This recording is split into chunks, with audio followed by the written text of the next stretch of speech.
గొప్ప నవ్వు నవ్వావమ్మా, చిన్న చిరునవ్వు నవ్వావు.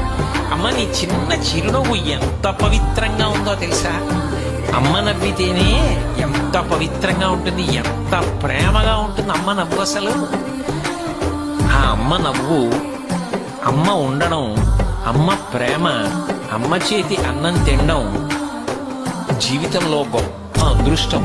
అది ఒకసారి కోల్పోయిన వాడు మళ్ళీ పొందాలి అంటే అమ్మ లాంటి వాళ్ళు ఉంటారేమో, కానీ అమ్మగా నిలబడగలిగిన వాళ్ళు మాత్రం అమ్మ ఒక్కతే.